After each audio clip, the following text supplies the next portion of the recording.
Good evening, folks. Welcome once again to another LitVibes. This is actually it's not the final one. I was going to say it's the final LitVibes, but the final one is tomorrow. However, let me say a special good night to you wherever you are watching us from. If you are watching this in the future, whatever the time may be, hope you're having a great time. Thank you for joining the Write-Tukubuli Virtual Literary Festival LitVibes program. On this panel tonight, we are going to be discussing the three Ks. That would be Creole or Kweyol, Kalinago, and Kokoy languages in literature. Should we be producing more literature, novels, short stories, poems, plays, etc., in those languages? I have a very distinguished panel tonight, and let me just take a moment to bring them on. Mr. Raymond Lawrence, Miss Natasha Henderson, Miss Sonia Magloire-Akpa, Emmanuel Prince, and Noreen Joseph. Good evening, folks. Hope everyone is doing well tonight. Let me just take a moment to tell you thank you for spending part of your Friday night with me. I know you could be doing something else tonight, so thank you very much. So just take a moment, introduce yourself. I will start with Miss Akpa. I hope I pronounced that correctly, and we'll go down the line in that order. You're muted. You're muted. Sorry about that. Yes, my name is Sonia Magloire-Akpa. I am a retired public officer, having served in the government of Dominica for over 30 years. Acted permanent secretary in several ministries, but I work principally as director in the Ministry of Foreign Affairs. I am a linguist, as my studies were principally in linguistics. I did a first degree at the UWI, Mona, Jamaica, in language and literature, and a master's degree at Université Laval, Quebec, Canada, and postgraduate studies in diplomacy and international relations. I have been a member of the Comité pour Études Kweyol of Dominica, KEC, for over 40 years. So I've done extensive research on the Kweyol language and contributed to several publications of KEC, including a first dictionary that came out in the 80s, a book on proverbs, a book on Tim Tim, and we're currently working on another Kweyol dictionary. I've also written several articles on the Kweyol language, and I've done several presentations on and served as a panelist on many discussions about the Kweyol language in Dominica. So in a nutshell, that's who I am. Thank you. I thank the organizers for inviting me as a panelist for this discussion, and I really want to congratulate the organizers because this has been an excellent virtual literary festival. It was a great idea, and it's really been wonderful. So congrats to the organizers, and thanks again for having me as a panelist. Thank you. All right. Thank you, Ms. Akpa. Natasha Henderson. Okay, good evening, Sam. Good evening to all our panelists, my fellow panelists, and to all the viewers of this program. My name is Natasha Henderson. And I do wear many hats in my life, but currently the director of Linguistics Plus Academy, which is a tutoring service based in Dominica and St. Lucia, and we specialize in foreign languages. As it pertains to the topic, I am very passionate about language, our local languages, as well as international languages. And coincidentally, I just released a book that is very close in line with what we're discussing, although it is really with French. It's written in French. So we might get the opportunity to talk a little bit more about that. But I've been writing from a very young age. As a child and teenager, I've had my work published in newspapers, read on the radio, and I've been often encouraged to publish a book. And I've taken part in a number and won first place prizes in a number of national competitions. And interestingly, it is really my passion for something else, which is the French language, that got me to write my first book, and not my passion for writing, actually. And I'm just very happy to be here and, looking forward to a very interesting discussion tonight. All right. Thank you, Miss Henderson. Mr. Emmanuel Prince. Yes, good night, my dear friends. Good night, to those who are viewing also out there, to every panelist that is here tonight, distinguished guests Crazy. and much. I'm feeling real good. I'm feeling real honored to be in your company. You know, myself, I've had a pretty much artistic background, from very small, it has all been inside of me. I think I used to take cognizance of the smallest creatures from ants. I used to really have fun with them, put a piece of bread for them, and then see the different types of ants in the different classification come out and take that piece of bread and manage it to go down in the ant's hole. But at the same time, with that background, I became very poetic. I've written quite a few poems, but unfortunately, because of certain events, climatic events, I've lost some of them, And I've written songs also. Some of them I have in my heart that I can see a few lines in some of them. But the Kokoy language that I am most interested in and very proud of is, is one of the things that has really stuck on to me. And even at my age right now, what has really come across to me is that I don't really necessarily have the patience to say I'm writing a book or anything like that. But what has really come across to me strongly is if I could get that language in poem, in poetry, and song, I believe it would make a definite mark because I realize that in song and poetry, these things get stuck to people very easily. I hear them reciting certain songs that even in Buyo, you'll hear people saying the lyrics very clearly, So this is an area I'm looking at, and I'm proud to be here tonight to share with you all further as the discussion opens up. Okay, so thank you. All right. And thank you, Mr. Raymond Lawrence. Would you mind introducing yourself? I mean, if you're Dominican and you don't know Raymond Lawrence, you have a problem. But for the rest of the world, let me just add, we have Dr. Simon Mafia and I created a puzzle book, a crossword puzzle book.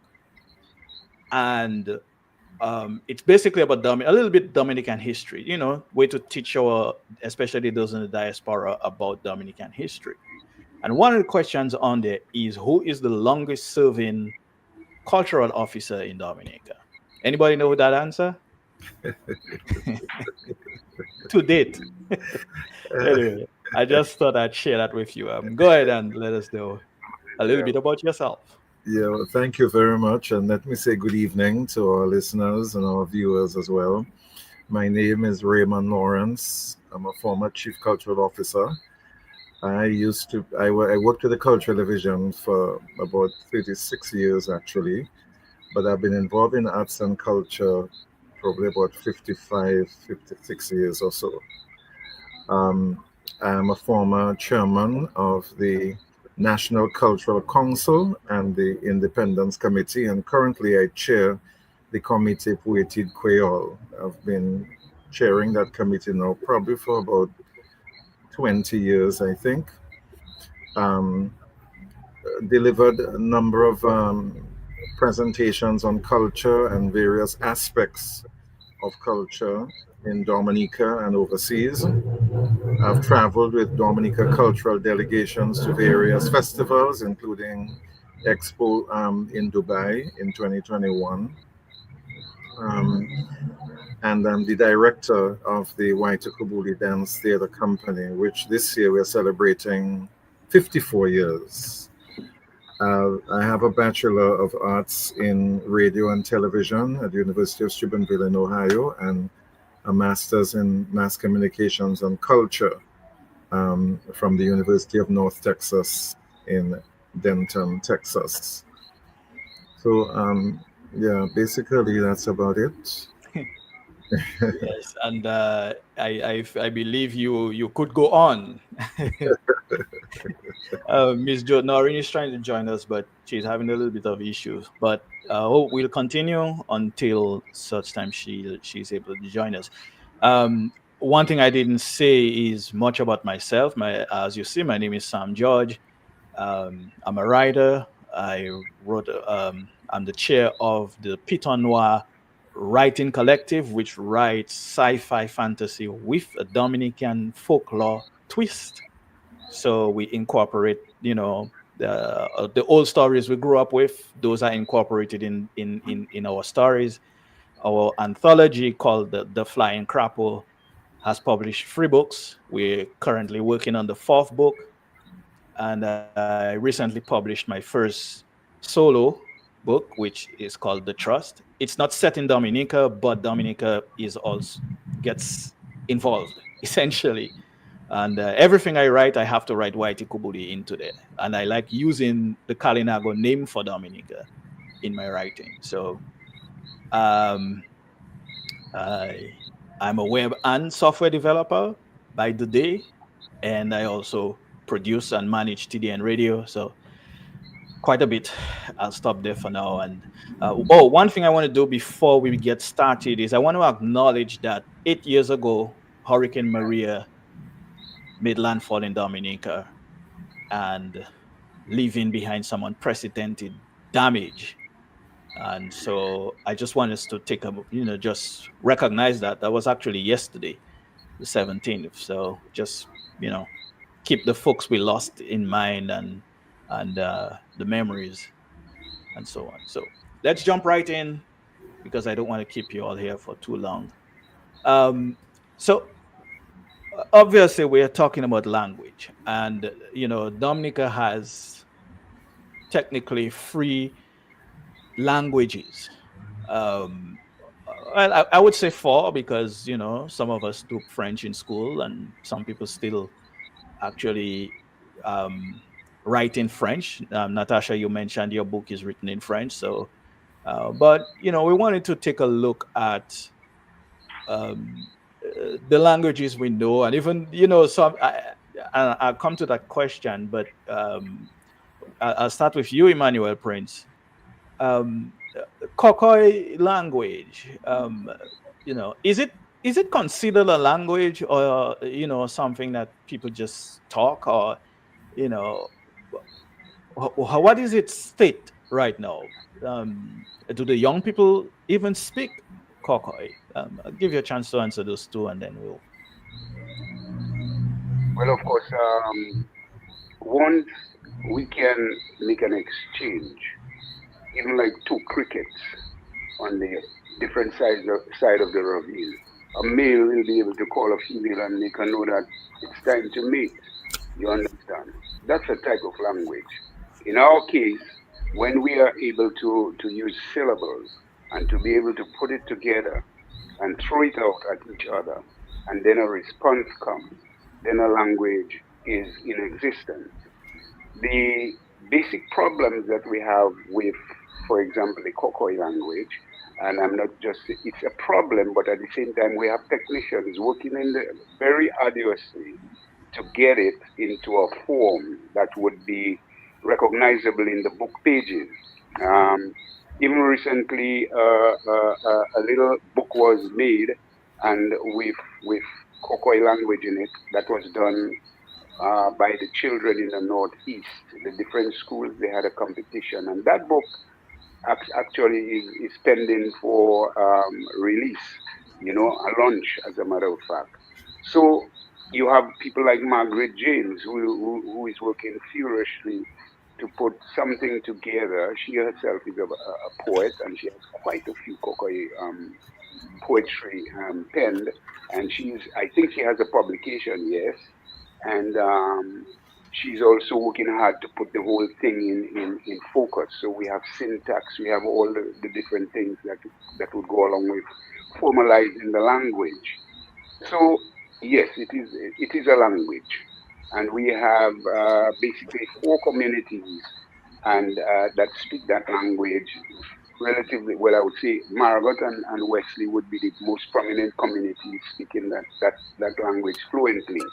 And quite a few young people know that language. Of course, uh, there is a bit of a threat that we could, that is fading away. You understand? But that is where I came up with the whole idea that it could be introduced in poetry and particularly song, because music helps people to retain things. So I believe Kokoy as a spoken language, it is a spoken language in Dominica. It has been sidelined and marginalized a bit because it's like, although it has basically the same history as all the other Kweyol languages that we have in the Caribbean, because it has a heavy African um, um, uh, Influence. influence. Yes, thank you. It has a heavy African influence, and also based on the nation, English, Dutch, um, Spanish, Portuguese, all of them have different various, if you want to say, patois. Okay, so in our case, Koko is a language I believe that will live because it has infiltrated from Jamaica patois. It has infiltrated right through the islands, and you could hear it in songs. Some of the DJs, some of the musicians, some of the reggae players, you would hear them with that language, and people are using it in songs. Hmm. Mhm. Okay. Well, thanks for that. Um, do you see a chance? Is the language at risk of disappearing at this moment? And yeah, do you think it is at risk of disappearing? Well, yes, most language of that nature is at risk of disappearing. I mean to say, even for example, the Kalinago is a great effort. There is a greater effort in Kalinago and Kokoy than it is in Kweyol. That Raymond would agree with that because several pioneers have gone to establish the Kweyol language. Right now, we have dictionaries and we're having more things coming out of it. So the effort that went into that is really a great effort. Now we are like on an uphill effort. So we really have to come out and really do things, so that the language itself doesn't get filtered out and watered down. Hmm. Okay. Mhm. Uh, yeah. You mentioned the Kalinago language, which we were supposed to have Mr. Gregory Rabes with us tonight, but unfortunately he couldn't make it. Um, what about the Kalinago language? Its current status. Is it in a stage of recovery? Um, you know, uh, is there any documentation? How that language be rediscovered Well, yeah, and taught to the young folks and preserved? Um, well, yes, it has to take on the language itself it's there, but it's evolving now. It's coming to the pages, and that's most important. And we have certain tools these days. Once we get familiar with them, it will assist us very greatly in preserving those language and developing them. Artificial intelligence is something. Once we get into that area, there, it can help us quite greatly and push promulgate the language very forcefully. You understand? So the language itself Kalinago, there is a great effort that has been done as a matter of fact, every morning before the BBS's news, we have a session in Kalinago. And mhm. the thing, I listen to it, and the thing is just that we need to have it expressed and exposed much more in other areas that people could get accustomed to it. That's where they give the word of the day, right? The Yeah, yeah, Kalinago word of the yes, day. that's right. Yes. Yeah. One of the It's things that also it's also Kalinago week this week as well. So just one one more point congratulations before on I that. close. Yeah, one of the things I noticed when I went to St. Lucia is St. Lucia is very heavy into Kweyol. You enter a place and the first thing the person says, "Bonjour, comment Right. vous bien?" Your eyes is rolling because you don't. The person reads that and say, "Oh, you don't speak," but they introduce it. So they Hmm. keep doing that. So they are reinforcing it every time. And I believe, I think I told Raymond that sometimes ago. I say, Raymond, boy, in terms of the Creole languages and even what is already existing from the effort that you are pushing, well, Kweyol on a whole, we supposed to be having more exposure of that in the year rather than encapsulating it between October and let's say the end of the year. Because the influx of foreign media and imprintations, you understand, is much heavier. But if we could do ours a little bit more often, you know, it will help the language better. Mm. All right, Mr. Lawrence, what are your thoughts on the Kalinago language? How what do they need to do as a people, and how can we, the rest of the nation, assist them in preserving their language and making it keeping it a part of Dominica's history? What do we do?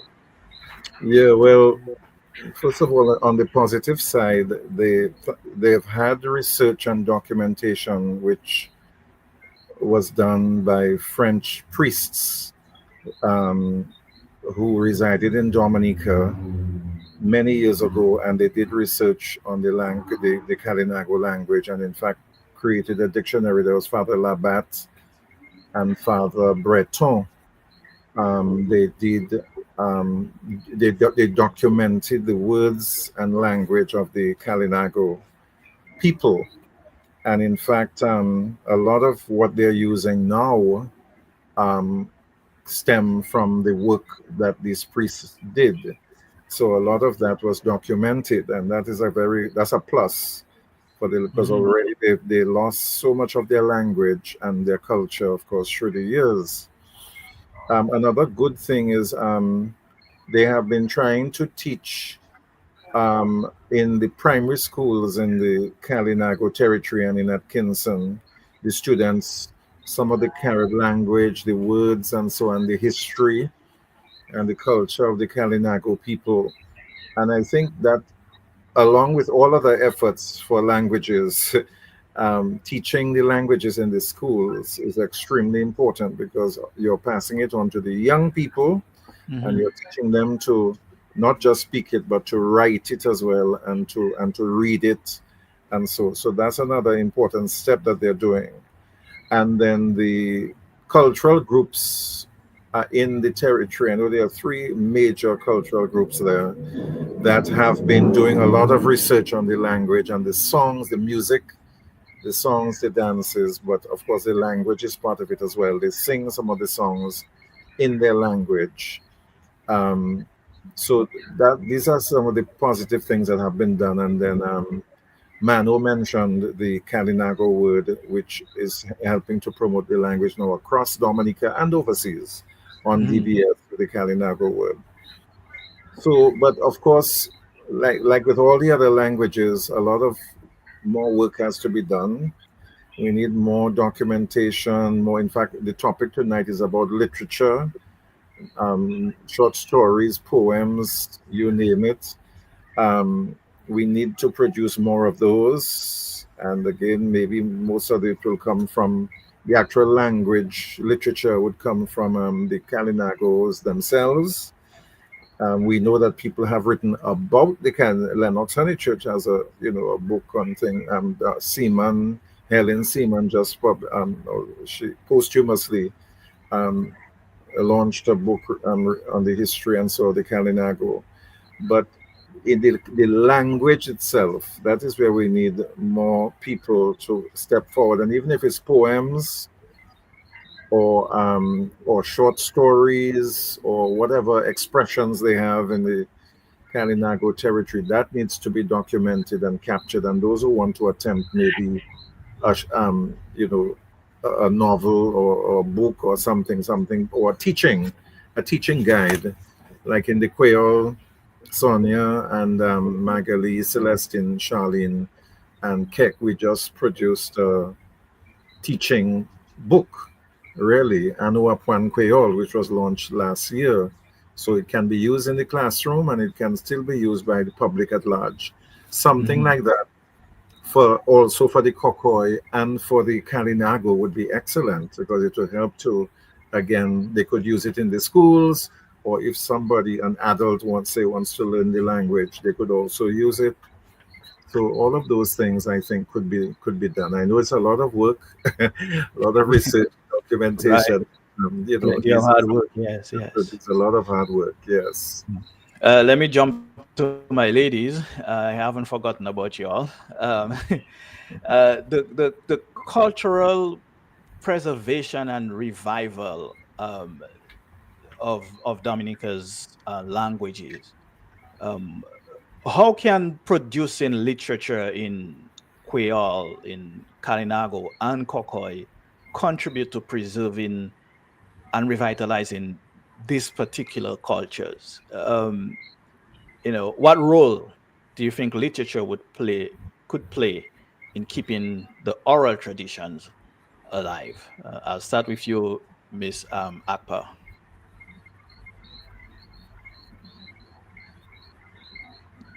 You're muted. Okay, thank you, Sam. Well, documentation is key to recording any language with a view to preserving that language. Okay. For many years, people looked at Kweyol as a spoken language and an oral language. We have come very far. I mean, when we started as members of KEK in the 80s, Kweyol, the status of Kweyol was different. For one, people didn't consider it a language, and they just looked at it as something that was spoken by people from the country or the lower class. We've come a long way. The attitudes have changed. The status of Kweyol has changed.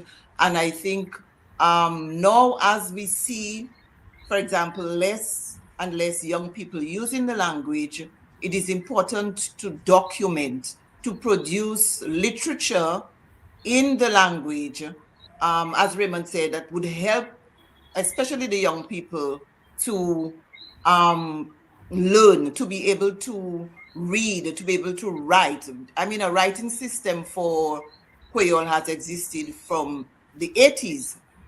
And so, there is a standard orthography. Kweyol has its own grammar, syntax, and so on.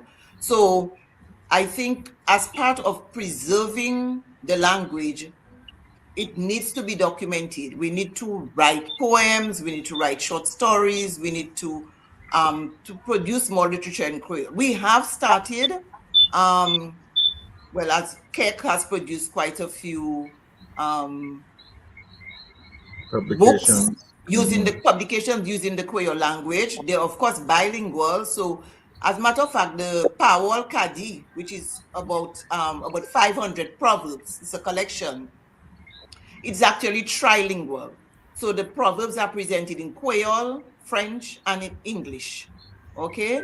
The Tim, it's bilingual. We also have, the recent publication, Anuapuan Kweyol, is more of a guide to teach and to learn. But the first, I must mention, the first publication entirely in Kweyol that I know of is a translation of the Gospel of Mark by Sister Evelina John Philip, and that was done in 1994. The entire Gospel of Mark is recorded in Kweyol, and a lot of people don't know that everything in this book is entirely in Kweyol. Another publication I think that is very interesting, especially for children, is this book, I Am Dominica, Muese Dominique. It's a very colorful, easy to read book in Kweyol and English for young readers. Delia Coffee Weeks has written a book called Tilistwe Dominique. This again is a collection of 4 stories written in Kweyol and English. And there are other publications. when I've taught you Kweyol at UWI, short courses, and also at the Alliance Française, and for the Peace Corps volunteers. And these books have been very useful because when they learn to write Kweyol, and then there is something that they can read. So I think this is extremely important. Documentation, writing, producing literature is extremely important to preserving the language. All right, thank you. Natasha, I'll come to you, but before I do that, let me jump over. I see Noreen was able to join us. Good night to you, Miss Joseph. Good night, good night, good night. Finally got Hi, here, but I'm Noreen, here. good night. Hi, Good Noreen. night, everybody. I'm sorry, I've been on since 6:45, but I couldn't get through. It's Well, okay. we're glad you're on. Love. Glad you made See it. you. Glad you made it. Everybody, this is Noreen Joseph, actress extraordinaire, director, Ma Rogers, and all of things like that. So when you get a chance, she will tell you a little bit more about herself. But I want to go back to you, Miss Henderson. You said you wrote a book, and your book is entirely in French. So that begs the question: you're Dominican, you live in Dominica. Why French? Why not Creole? Okay. Well, there are two main things based on the discussion we're having so far that I'd really like to put to the fore. But first, let me just answer your question. I'm very passionate about all of the three Ks that we're talking about tonight. But given my personal experience as a child who visited France frequently because my father lived there, and at 16 years, I was just thrown into the French culture, not as a foreign student, but as a French student who went to college, university, and all of that, but haven't gone to high school in Dominica. I faced a number of challenges and so forth. I stayed there for a couple decades in France, living and working. And during that time, I had the opportunity to kind of fine-tune my own method. And, based on the obstacles that I met and how I overcome these obstacles, I kind of put my own method together. And I've been working in a bilingual environment for a very long time, both in Europe and in Dominica and St. Lucia. And over time, I just realized that we in Dominica in particular, we're in the middle of Europe, we're in the middle of France.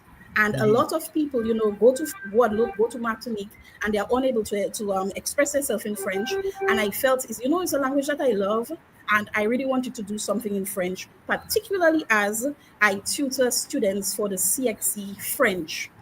Okay, I've been tutoring students for a number of years, and I'm very proud to say that my students have placed top nationally, even in terms of curriculum. I have a number of success stories. Every student would walk away with an award at school and on various levels. And based on that, I decided, let me document that. Let me put that in a book. But being a passionate of writing, I didn't want it to be another textbook. I decided to create a story. I have two characters from my imagination, one from France, one from Dominica, Kiki and Baba. And I started with a very simple conversation. And as the level of language instruction goes on, because I'm explaining the structure of the communication, I get into a full-blown story. And the aim, this one is just the first level with a very simple story. And my aim is to come with another level on a higher level, a third level, until when I would just be producing my poems and my short stories in French that I love very much. Although my studies were in marketing and international trade, I did do a few years of literature in France, in French. I studied Eugène Ionesco, Flaubert, and several of them. So I have a very deep love for French, and also having spent most of my adult years in France, that is something that was just in me. And at some point I felt I just had to do it. But that doesn't mean that I'm not very passionate about our languages. I love Creole. I was very excited to hear. I didn't realize that Kek existed for 40 years. I've been out of Dominica Yeah. a lot, in and out, and that is very interesting. I love Kokoy. I listen to stories in Kokoy. And of course, Kalinago, words. I cannot say I'm learning the language, but I have learned words. And that is something that I've taught my children. We know how to say, well, my children know how to say Kalinago power, I love you, Dominica. I wish one of them was around, but I don't remember how to say. But I do know several words in Kalinago, and I think it is very important. But on the topic of tonight, I really want to sound the alarm because I still find we are a little light the way we're going about it. We have a serious problem, okay? Because right now in the world, there are about 7,000 active languages. The majority of those languages are spoken by less than 1,000 people. So actually, today in the world, we have languages where perhaps the population of a high school are the entire group of people in the world who speak that language. It is predicted that by the end of our century, we will go from 7,000 active languages to a few hundreds. We have to understand that our languages are endangered. Our languages are endangered because we have seen our Kalinago language, which has experienced a certain colonial linguicide, I would say. You know, we know the colonists came and they felt that they want to civilize the natives, but civilization meant control actually. And we now have a Kalinago language where we basically have vocabulary. We are not able to really communicate in full sentences, whereas at one point it was a very fascinating multifaceted language with grammatical structure, you know, beautifully, linguistically beautiful. We had that at one point, and right now we're trying to revive our Kalinago language. And we better not feel that that cannot happen to our Creole language. A lot of work is being done, but I would like us to ask ourselves and the viewers ask yourselves, how many of your children, grandchildren, nieces, nephews are able to express themselves in Creole the way we can? Very few. Mr. Prince mentioned St. Lucia. I spent 4 years in St. Lucia after Hurricane Maria, and I was so amazed to see, you know, the young children speaking Creole to each other, and not necessarily children who came from areas like Granby or Soufriere, like in Dominica, all over. It was fascinating to see that in a PTA meeting where we had, you know, a certain level of people would just start speaking in Creole in a very formal setting. So they're a little bit ahead of us. And while we're doing a lot of work, and I really appreciate the documentation that is, you know, I'm hearing about tonight, some I'm hearing for the first time, I'll definitely put my pocket where my mouth is, and I'm going to go out and buy a few. And I would really like to encourage people to understand that if our language is endangered, if our children don't speak these languages, we are in trouble. And as Mrs. Akpa was saying, I think that is a very important point that at one point, Creole was seen as a, you know, low class, you know, people don't speak Creole, speak English and that sort of thing. With Creole being written now in books, the people who thought it was a language for illiterates, well, here we have it. It's documented. You can buy a book. You can read. You can learn. It's a real language. Creole is complex. I love Creole. You know, Mrs. Akpa can share. It is. We have tenses. We have parts of speech. We have grammar. We have verb tenses like any other language. And maybe a lot of people don't know that. So, to the question that we are asking tonight, of course, is a very, very big yes. You know, for our languages to be in the written word, but also in the performed word for poetry, song. Why not full calypso in Creole sometimes? I love calypso as well. I've been serving as a calypso judge, and I'd really like to see calypso in Creole, in Kokoy. Maybe some, you know, a little bit of Kalinago here and there where we can. So basically, that is my position on our topic tonight. All right, thank you. Well said. Appreciate it. Noreen, I'm going to come to you since you haven't had a chance to speak yet.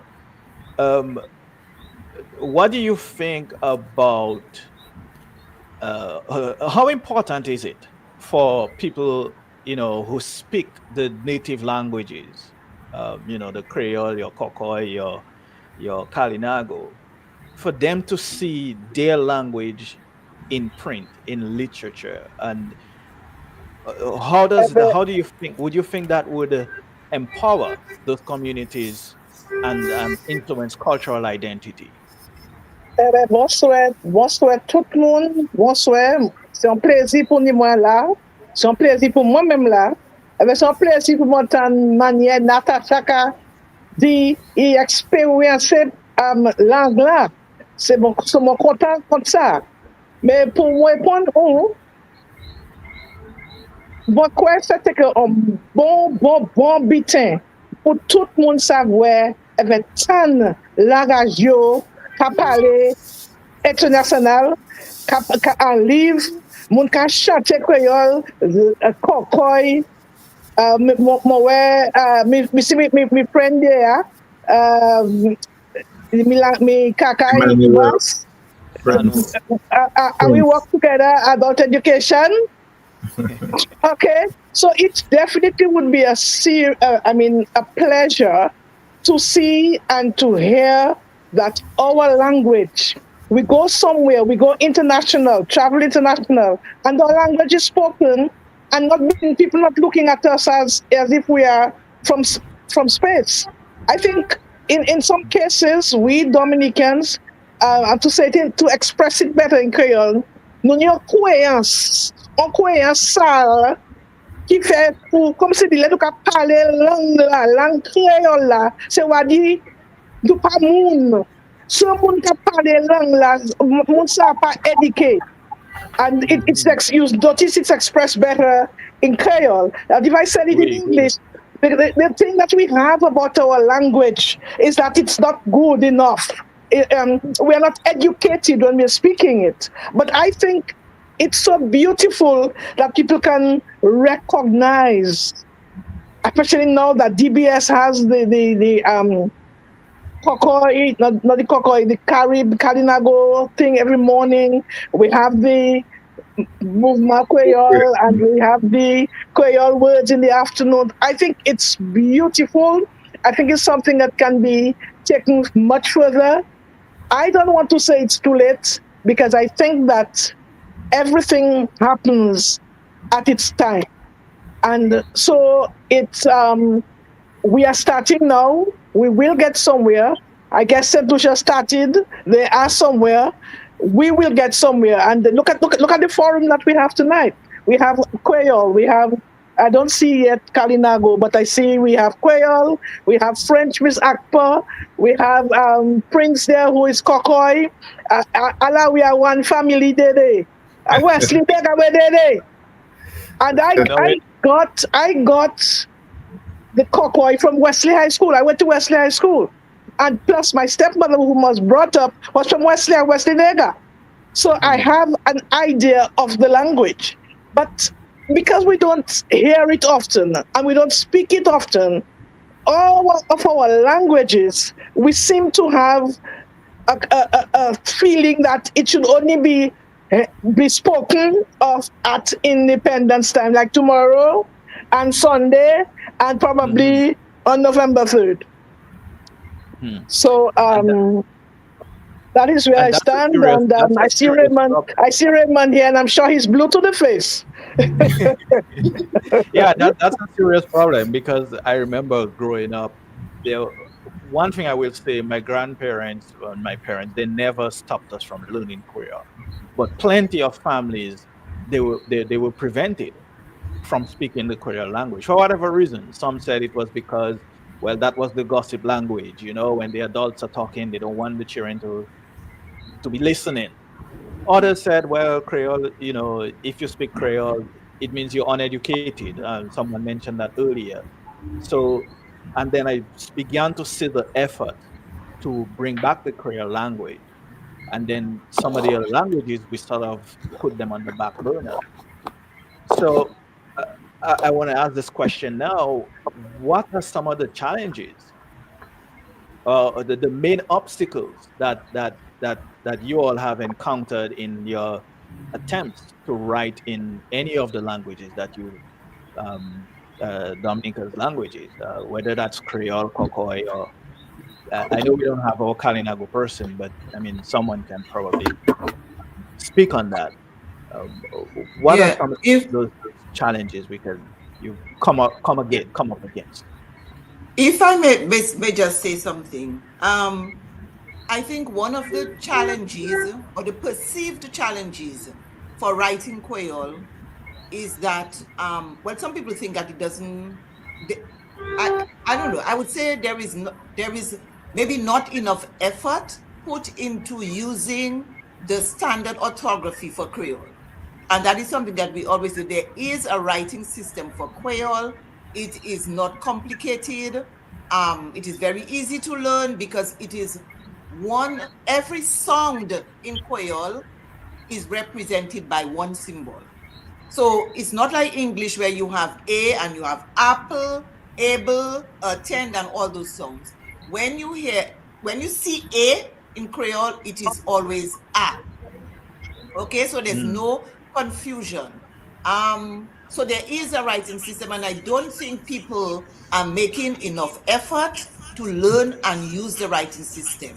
You look at text written in Kweyol, there is French, there is all kinds of English. They just mix everything. How do you write something like che, your heart, as C-O-E-U-R? There's nothing there's no connection between those two. So I think people need to just make an effort to learn the writing system and use it. I will say though that one of the challenges, especially for maybe for the younger people, is Kweyol has a lot of nasal sounds like ban and mwen, okay, and sometimes that can be a challenge because even in teaching Kweyol, I've had some students who really struggled a bit with, those nasal sounds. But once they get it, then no problem. Some people complain about the accents, but there are 3 accents, and the accent on the E distinguishes from A from A. So when you see voe, it's true, voe to C. So that is that the accent distinguishes the A sound from the E sound. When you hear E, it is always E with a grave accent. When you hear A, it is always E with an acute accent. Okay, so these are some of the, I think, perceived challenges. Another thing, I think that there is a high level of illiteracy in Kweyol because people are not making enough effort to read and to write the Kweyol language. People say also that Kweyol is a language with a lot of variants, but that's what makes the language beautiful. So Jacques Wabe will say l'argent, and for money, we say l'argent. They will say mo akai, mokale akai mo. We will say mokale akai moins. Okay, so, you have a word like help. Some people say ede, some say ende, some say wede. So that is what makes the language. Some say wende too. Wende and all of that. Lobilier, loblier. But all of these variations make the language a very rich and beautiful language. So people just have to accept that, the way that people speak in Grand Bay may not necessarily be with the way that people speak Kweyol in Viecas or in Portsmouth. Okay, I know the Grand Bayans use a lot of nasal songs, a lot of nasals. So I think those are just perceived challenges.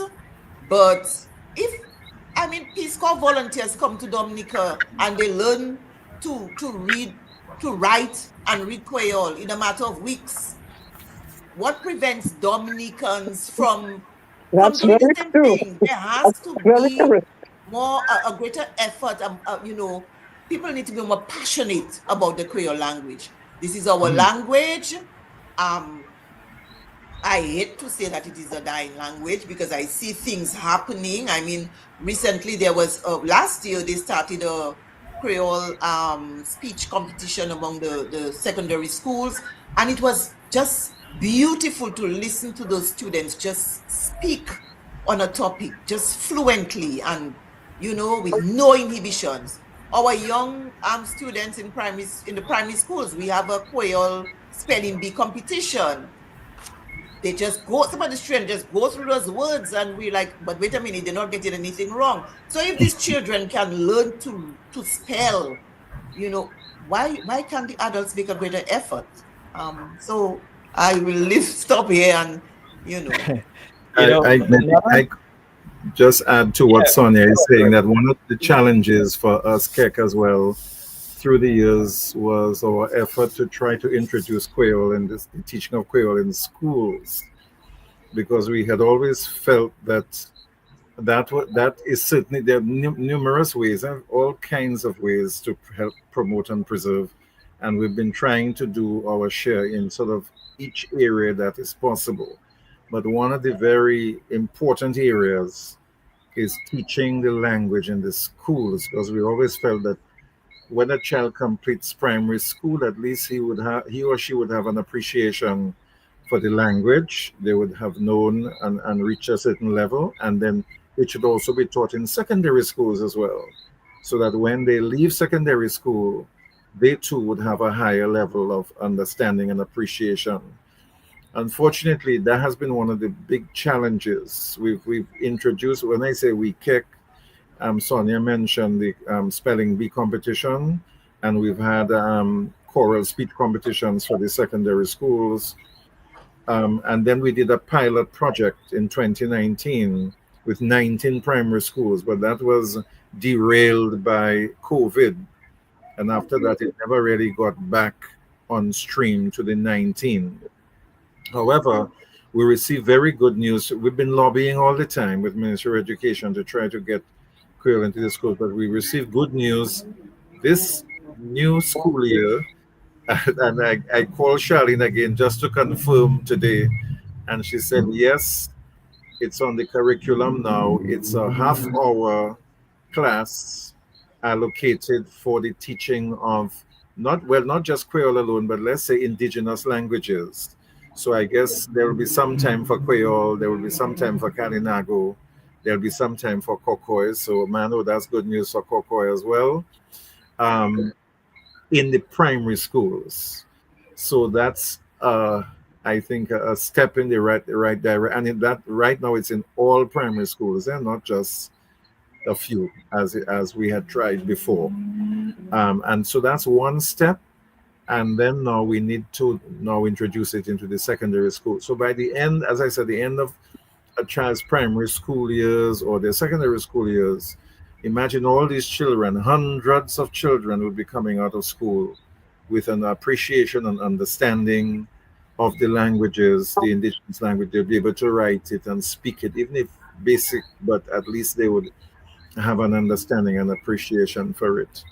And another one of our challenges is funding, because KEC is a non-profit and we don't really have any major source of income. And yes, we would like to do this. We want to do a number of different projects, but the money sometimes is not there.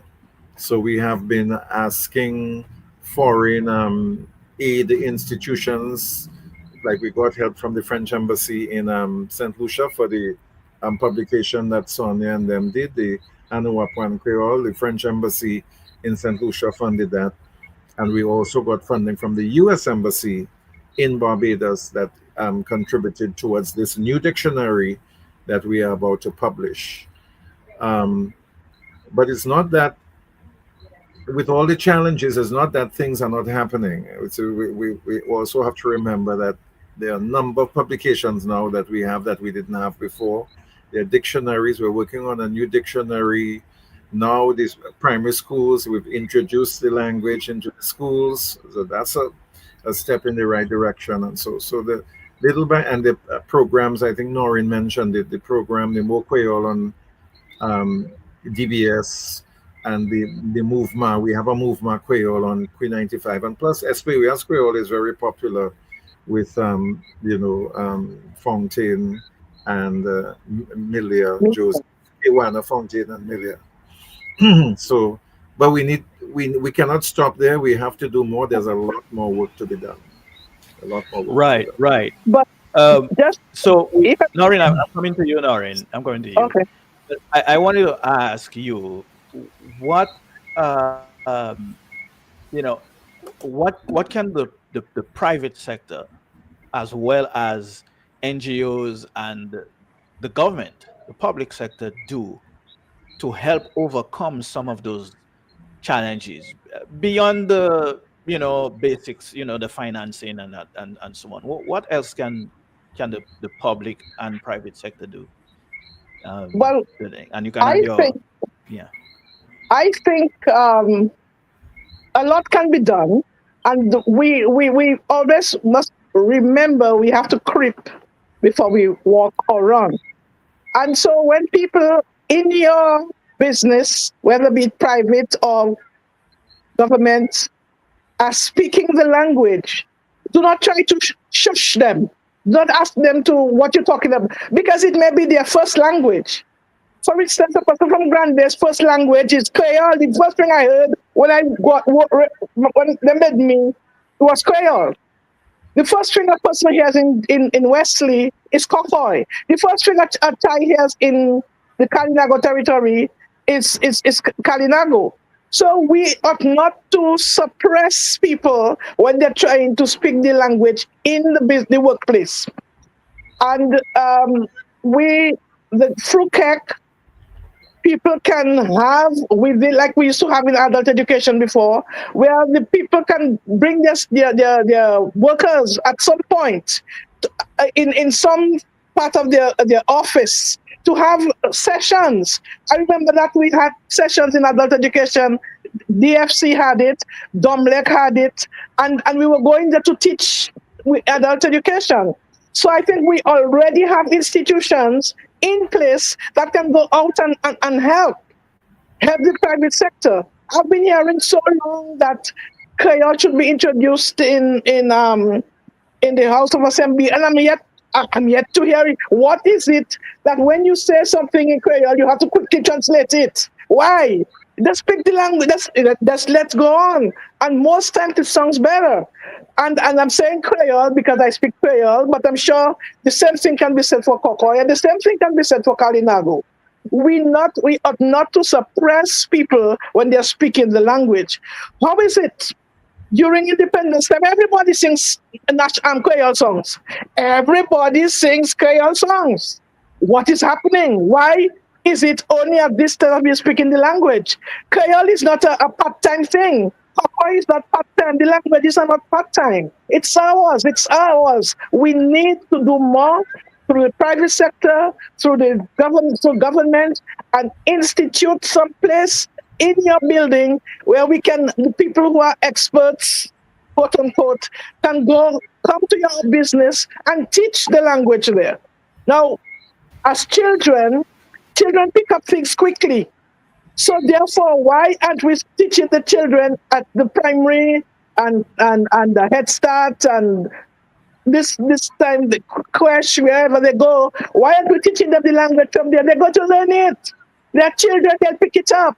The same way we pick up languages and we start to yearn. Hello, what are you talking about, though? Hey, when we go, why aren't we teaching the children so they can expound themselves? And I think this is how we can assist. We can assist everybody in one way, shape, or form to speak the language. Any of the languages, Kokoy, Kweyol, Kalinago, any other one we speak in Dominica? Only 3? I thought we had 4. There's Dominican English. English. Well, but it's our. We're not speaking the Queen's English. We speak our own English. We speak our English. Right. And when a Dominican speaks, when a Dominican speaks Dominican English, yes, when a Dominican speaks Dominican English, you know the Dominican. Especially if we tell you something about your mother in English.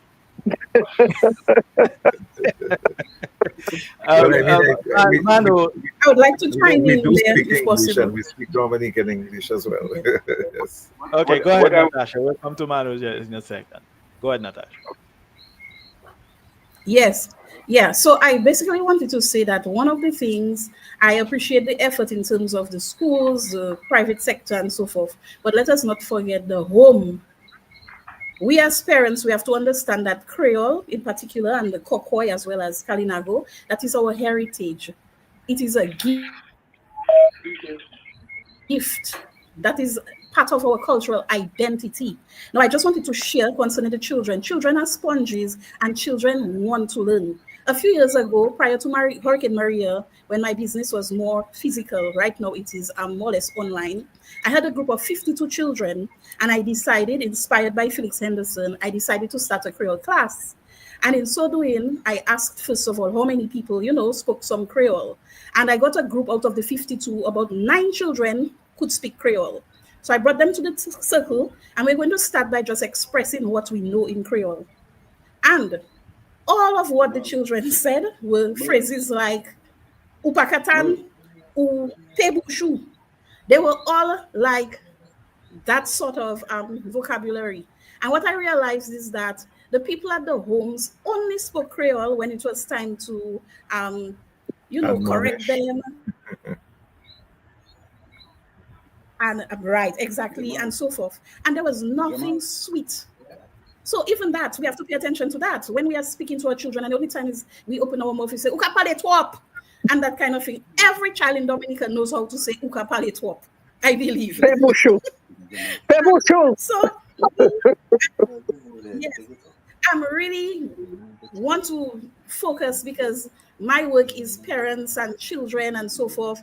All of this is important, but the homes, let us just have a Friday night is Kweyol night. Let us just speak a little Creole. Let us just play some music. I mentioned the music, and we do have a lot of Creole music, our Kada Slip Soul Legends and so forth.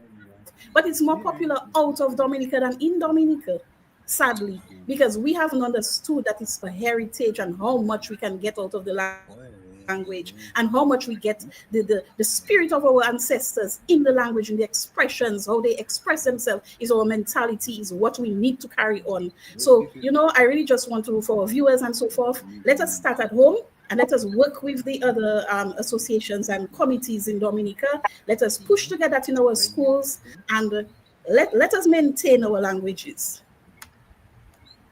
If I may just add something. Sure. We talk about Kweyol. I mean, it's a part of our Creole heritage and so on. We have to remember also, because you asked how can the private and public sector be more involved in this? We have to, and I always tell to people, we can never change Dominica's position. Okay, Dominica is between 2 islands that speak Kweyol, and then we have St. Lucia close by, and we also have Haiti. I think every business place should have staff, someone who can communicate in Kweyol, because we have constant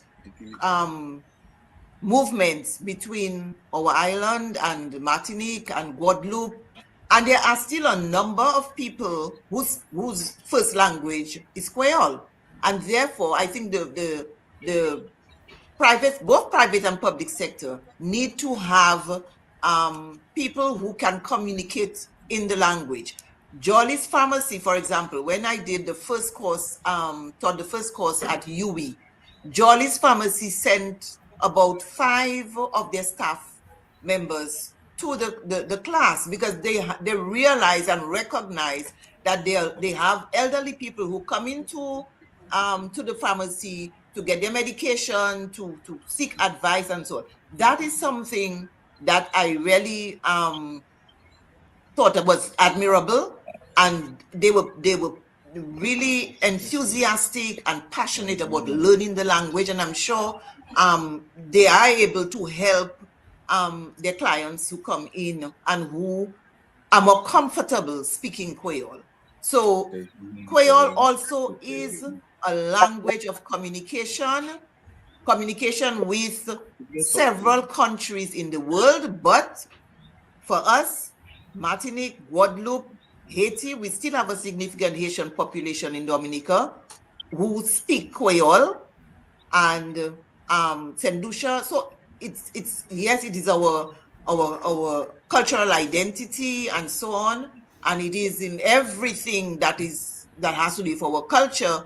But let us not forget that it is also a language of communication, and that is why it is important to have it written and in literature. I just wanted to mention that. All right, thank you, Mr. Prince. The Kokoy, as most of us know, it's mostly spoken in on your part of the island, what do you think that is needed where, you know, so let's say somebody from Grand Forks can meet somebody from Wesley or Marigot and have a full conversation in Kokoy. What do you think is needed to accomplish that? And do you think we can accomplish that? I mean, I don't expect we can do it tomorrow, but do you think there's potential for that kind of expansion with the Kokoy language? Yes, I believe that's very much possible. And the mere fact that we are thinking of it, it means that it is existing. The effort is there.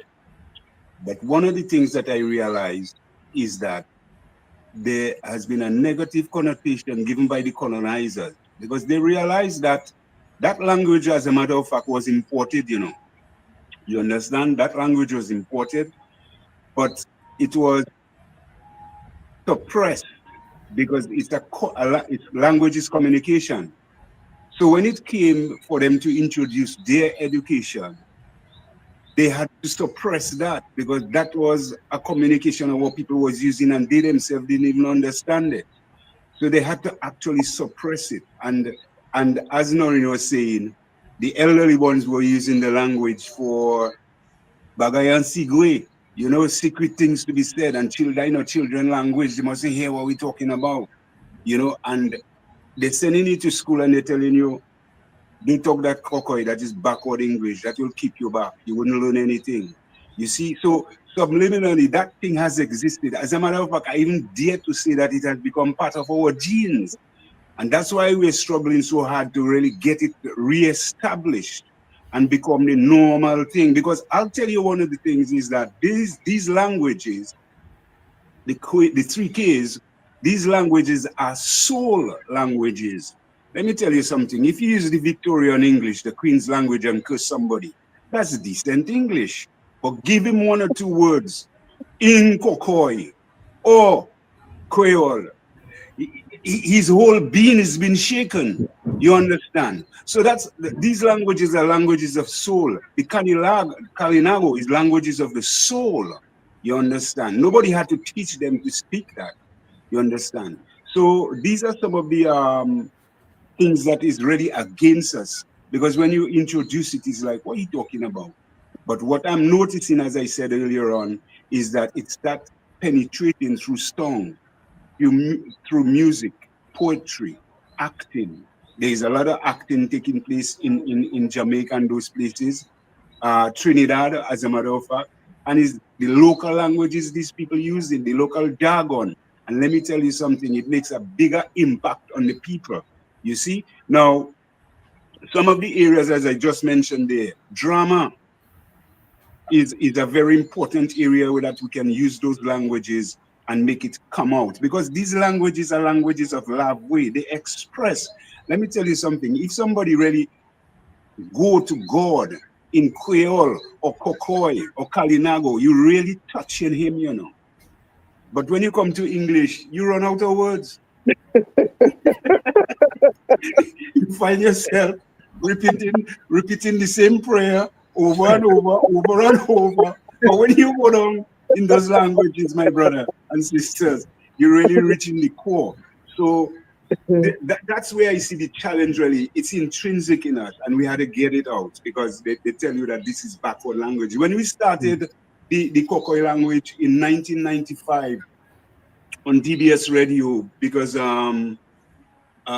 what was her name? Edith Bellot Aline. She came from that background, and sitting on the board of directors of DBS, she felt, no, the other language that is spoken, which is the Kokoy, that should be introduced. And that's where I came in. I was asked to come in on that, and I just fell into it headlong, you know, and it was a learning experience at the same time. But when that happened, then the feedback, you could get the feedback. There were people that was threatening DBS, they're trying to get somewhere to get this thing out of the place. And Ferdinand Franklin, God bless his soul, fought hard and told them, no way you're going to get that program out. As soon as the 5 years was over and the new board of directors came in 2000, I dare say again, this thing that is inherent inside of us floated up back again, and they got an upper hand because a new board of directors came in, and that just went straight out the window. You understand? You see? But it was making a hit because people would meet us and say, boy, I don't understand one thing you're saying on that radio, but that is a nice show. I just love it. You know, they would express themselves like that. But it shows that if we can get that hurdle, get over that hurdle, then we start introducing, you know, our languages in all forms. You all mentioned about the business sectors. They should start getting on board because it's not just us, it's everybody, it's the people's language. Let them get on board with their advertisement. I mean, to say kudos to Henderson, you know, and it's like he's still alive. They're playing his adverts on the air and it's like he's still alive. As a matter of fact, it's not that he's still alive, he is alive. And his voice is penetrating the airwaves and it brings a joy to people. You understand what I mean? And because it's hitting the psyche of the people. So there's a big thing. Without those languages, we're going to become a very dry, starchy people. Well, it's a battle for hearts and minds, I suppose, at this point, right?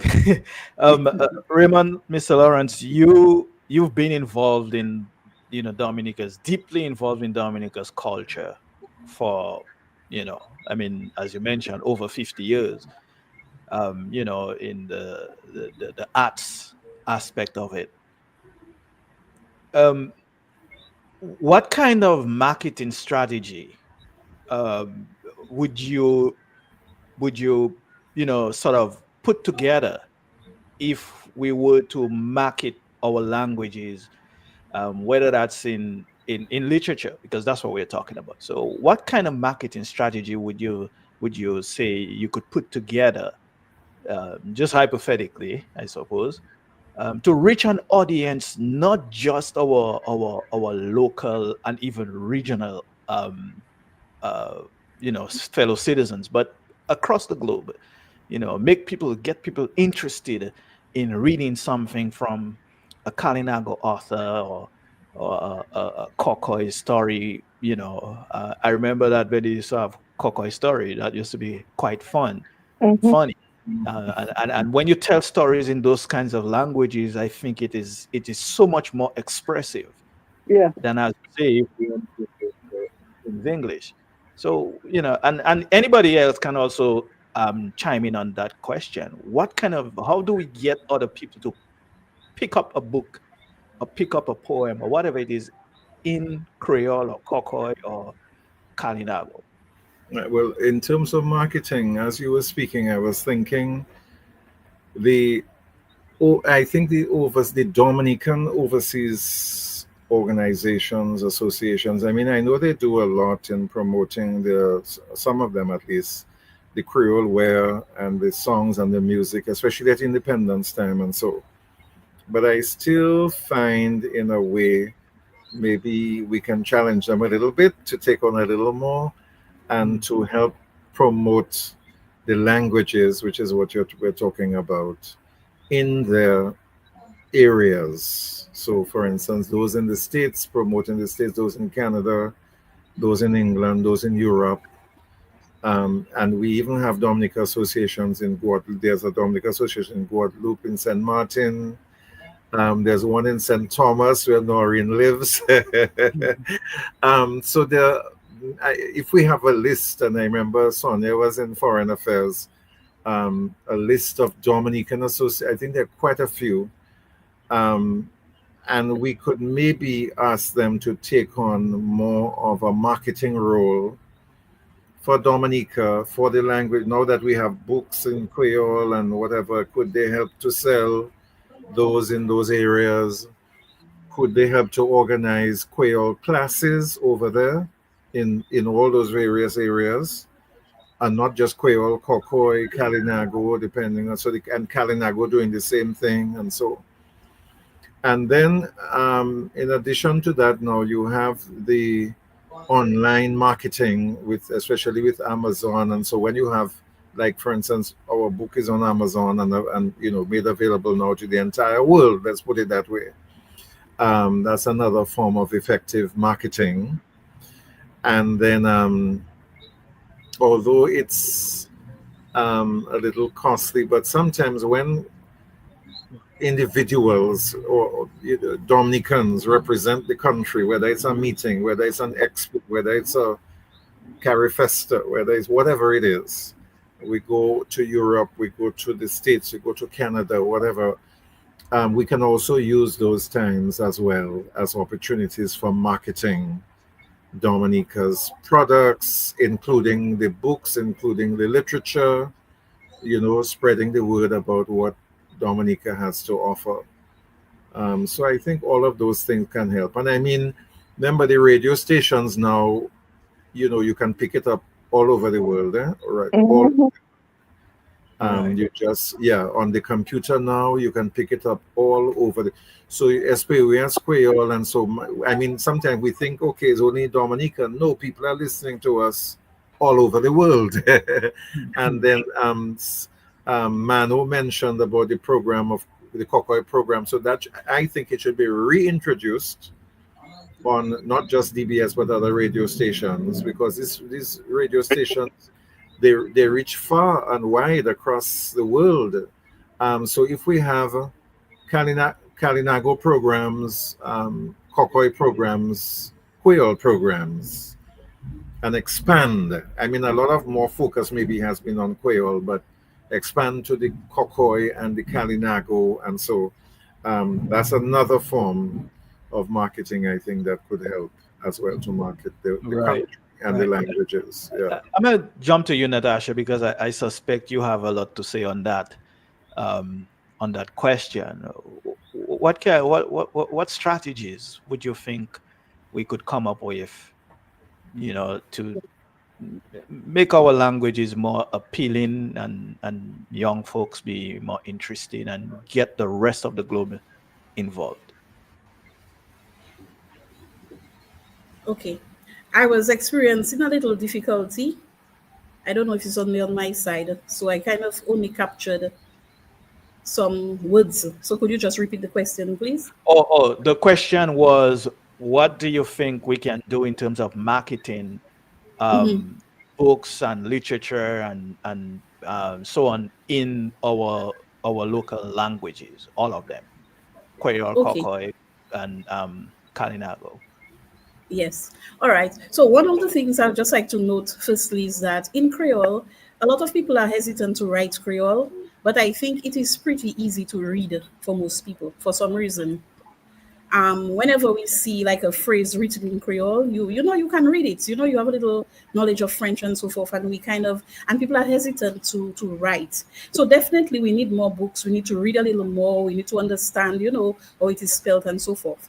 I very much like the idea and agree with using the Dominican diaspora because, that's where the numbers are. Every Dominican who's based abroad want to bring a little piece of Dominica to their families and friends, and we have to find a way to target, these people who are out there. We have radio, but we now have social media. And one of the things that I did not mention, but with my book, obviously, pronunciation is an important part of it.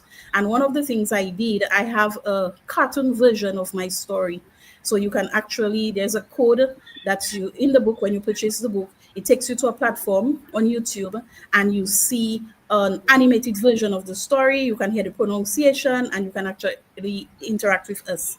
So I think even in terms of that, we need a lot of that with our books, have it on social media. Everybody's on Facebook, though the younger generation, they are more on Instagram and TikTok.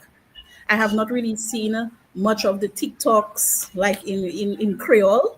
So that would be a very good way of bringing our Creole out there and even getting our people in Dominica. But as I think, from my observation, I may be wrong, there's a lot of excitement on the outside. Creole is not a problem in Guadeloupe, Martinique, Haiti, St. Lucia, and so forth. Dominicans abroad are trying to, pick up their Creole. There's been a lot of demand for classes. I know there's a Creole class probably going on right now from Creole Heartbeats going on in Dominica. People, are very much interested in learning Creole, but we just need to make more effort to go where the crowd is, basically. The crowd is on social media, and let us get the word out there. But I don't know if for a little while I was having some difficulties, and I kind of went into the comments to see what was happening. And I saw a message, someone named Sharon Dorival, who is saying that in grade 5, they were introduced to Creole by Mr. Sebastian. She didn't say what school. And she said we had to tell stories in Creole every afternoon, only a few minutes. Every child had a day. It was interesting. I find that is really beautiful. I've never, seen that kind of activity in any of the schools where every day there's a little story time and a child is asked to come forward. Maybe children might not be able to be fluent in that, but with the books, let's have our Creole books available, our Kokoy books, Kalinago word books, and so forth available in the schools. So every child takes home a book from the library, and on a Friday or whatever afternoon, everybody gets a turn where you come in the language and to repeat the story. So I think that is that's a very good comment. I really like that idea. And marketing, go where the crowd is, and let us push what we have. All right, thank you. If I may interject there, sorry. No problem, go ahead. We have the adult education department. When I was there, or when Mano was there, we had field officers.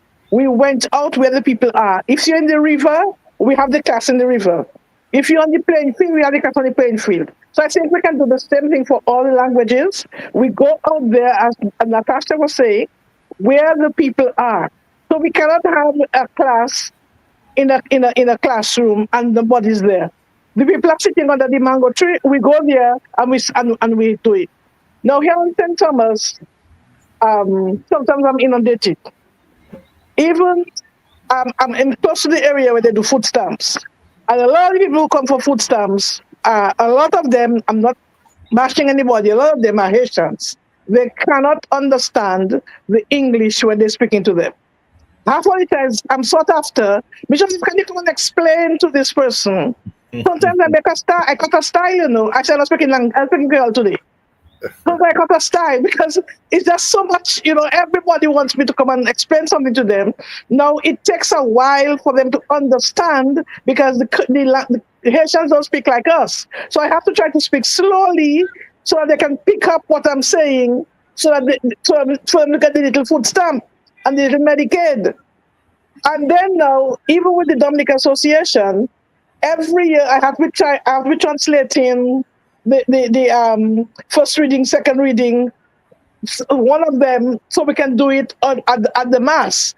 So sometimes even then, those of us who into the language, they're killing us because nobody else is making the effort to really learn or to accept it. So they're just pushing it on you. Oh, you can do it, so do it.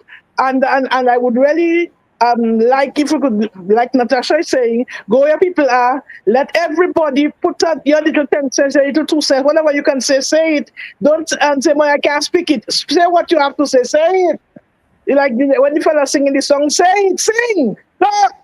And that way, as Raymond was saying, we can market it because everybody is saying what they can say. I remember when I was at the cultural division, before Raymond could speak Creole, every Creole program, Raymond told me, "Noreen, you go." And then he learned, look, Raymond was speaking Creole better than me. So that is how we have to do it. We have to make the effort. And quit saying, "I cannot, I tell you, patois business." It's not patois. It's Kweyol. It's a language. It has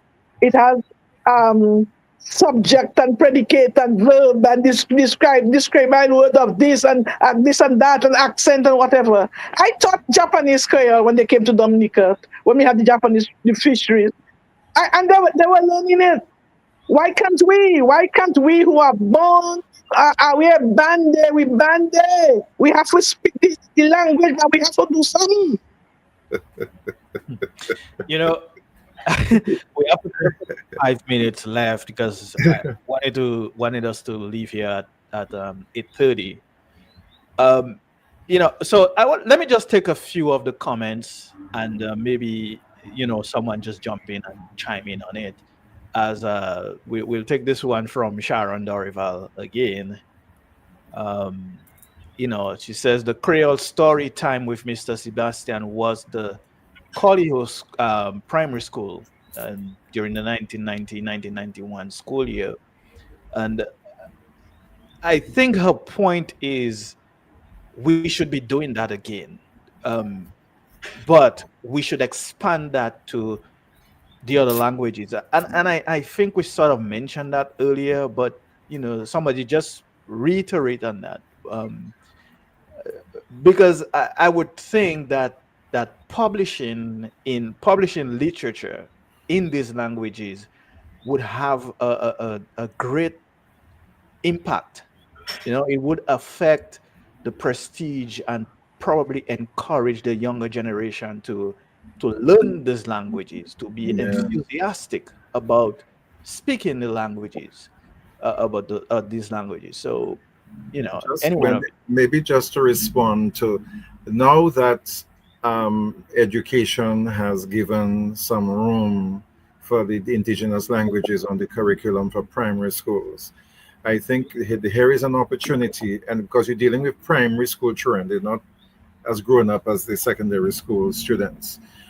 So that you can, with them, you can use stories, you can use ring games, you can use songs, you can use, apart from whatever else they can, do using the languages. But I think now is an opportunity to do what Mr. Sebastian was doing, encourage the children to speak in Kweyol, give stories in Kweyol, read stories for them, and that kind of thing. So, in other words, they're learning in different, and you can sing Kweyol songs. That's another form of them learning the Kweyol, or help them to dramatize, do a little skit, at home, one playing the mother, one playing the child, and they're speaking Kweyol, and so many things could be done to get the children interested in learning the languages. So I just think it's an opportunity now. I really think we should get those children speaking in the class, whether it's reading poetry, telling stories, whatever, in the languages, so that they get to use it more often. Yeah, yes, I agree. If I may just add, Keck really has been concentrating more on the Kweyol language, but I really would like to see a little more attention paid to Kokoy. I know there's a renewed interest in the Kalinago language. Prosper Paris is one of the stalwarts who's really working towards, promotion of the language. And I think there's a young Sanford who was written something in maybe a storybook for children in the Kalinago language. So there is renewed interest, but I find there's not enough attention being paid to Kokoy. And I really would like to see some kind of movement to help, because we know it is not spoken as much as Kweyol in Dominica, but it is one of our indigenous languages. And I think I don't know how we can do it, but there needs to be some more attention paid to Kokoy, to writing. I'm not sure how much literature there is. I know that Margaret James, for example, has written a lot of poetry in the Kweyol language. And as one of the panelists said, these languages it's like from our heart, our soul. That is how we can best express ourselves. So I know there's been poetry written in Kokoy, but as far as stories, even the Kokoy Tori, those short stories should be documented and used, in the schools and so on. We need to pay more attention to Kokoy. All right, so everyone, this will be our last word. So just go around and so we can begin to wind down one at a time. Okay. Well, I really agree with Akpa on that because you know the language Kokoy that has been spoken, as she said, those things should be documented. There's a lot of Kokoy theory that went around over the years, and we've never had them playing back. Let's say every festival time, we've never had them going back. Like how we used to play Brumant from Bakers, you remember? Yeah, Lawrence, Right? yeah. So we need to get some of those things going, right? And then that little book that was just recently written, and I believe it's printed, I'm encouraging those who are behind it, you know, to really get it launched. Because, and I suggested to them to get it launched during this season that is coming up so we can make a better impact. And from there, move on. All right. Thank you for that. Next person, anybody else, just jump in. Your last words, final words tonight. And hopefully this won't be the final conversation on this. But what I would want to say in closing is every body and sector of society has a role to play. You know, sometimes when we look for solutions, we say, okay, that other person should do that. But really, it's everybody. So we have to understand government has to play its role, especially with mainstream education. Private sector has to play its role and get their staff to learn the Kweyol, and they themselves put funds into whatever Kweyol activities there are. Village councils could be having classes in their villages and with youth groups. Youth groups can play a role. You know, the schools play a role. The churches, they have been playing a role in their readings and their preaching sometimes. And the songs, sing Kweyol songs in church as well. Churches as well. So, you know, and the radio stations, TV, social media, you know, and of course, KEC and UE has classes and college has classes now in Kweyol. So, you know, it's all of us. It's all of us. And thanks for this program tonight. For instance, look at this program tonight is helping to promote the languages. So even Write-Tukubuli with your literary festival, you're playing a role as well. So if every sector, every institution, every person, every home, every school, every teacher can do something to promote the indigenous languages, then I think it will move forward quicker and better. all right. Thank you for that. Next. Moka bat bravo pour programme ça soya. Pour nous tout ka vini ka parler à différents langages, qui dit c'est Kokoy, qui dit c'est Kweyol, qui dit c'est Kalinago, nous tout ka parler langage nous. Ça c'est un bon bitin. Si nous tout ça fait un effort pour Raymond dit, gouvernement ni ça pour faire, with church, Chillingford, Astafan, yo tout yo dit ça pour faire. Les moun nou ka parler Kweyol ba moun pas di yo pe la ça ka di ya ani continuer nous commencer ça à pisi nous que petit à petit nous ka fini parce même nous même que fait même bagay petit à petit nous ka arriver là il y a ça qui ça le mot ça biwe Dominique parce bisi bagay botan qui fait l'école, les teachers, si les ça, il y a ça pour faire mon travail Dominique, so, est-ce que moi, mon ami? Okay. So for myself, in conclusion, sorry. No problem. Okay. Yes, in conclusion, I just also want to lend my support to the Kokoy language. Because in my, work with Calypso, I've noticed that anytime there's a line in Kokoy, in a Calypso, that is the punchline that people love. So there's a need for it. So I want to encourage all the people who are fluent in Kokoy, get the confidence, document your work, bring out the books because we really want to hear it. Don't think as if, there's not a market for it. There's an opportunity for it. And I want to say to all our viewers, we have mentioned a lot of publications. Please support. It's nice that the publications are there. Go to the bookstores and support. Birthdays are coming up. Christmas is coming up. Buy one book instead of a doll. Buy some books instead of a truck and a car. So let us support. Let us all play our part. And thank you, Write-Tukubuli Festival. Great initiative. And, next time, looking forward to more of these opportunities. Thank you. All right. Thank you, Ms. Okay, Akpa. just in closing, I just want to again thank Write-Tukubuli, the organizers, for organizing this panel, and the entire festival has been really a great festival. And then I would, closing, Anu Apwan Kweyol, our publication. We've been talking about it a lot. It is available on Amazon and at Jay's bookstore. I encourage people to purchase copies of Anu Apwan Kweyol. Merci en pile tout le monde. All right, thank you. Merci Good autant. to see you, Noreen. Long time.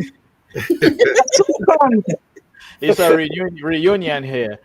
So yes, I just want to take a moment to say thank you to the panelists and for your tremendously wonderful contributions tonight. I think we had a great conversation, but I would say let's not keep the conversation, let's not go home tonight and forget it. Let's keep working towards promoting our indigenous languages and making sure that they are written down. I always say, and plenty of people always say, that if you don't write your own history, someone else will write it for you, and they will write what they want. So I just want to encourage us. Many of us in the audience and are writers or authors.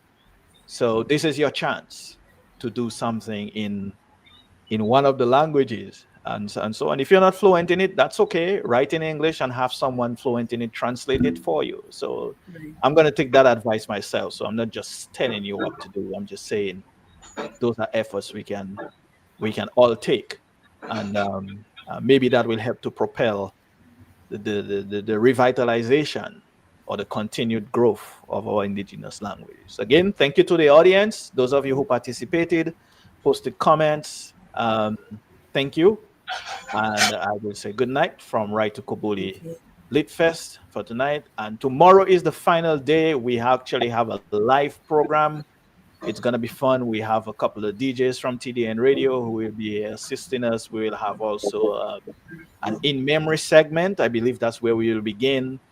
It's just, just to remember some of our great writers who have passed on, from Rasmo to Alwyn Bully and a few others. So spend the day with us tomorrow. Should be good. All right. Thank you all. Thank you, Sam. Thank you. Good evening, everybody. Thank you. Bye. Bonsoir. Bonsoir, Noreen. Bonsoir. Yeah, thank you. Bye. Bye-bye.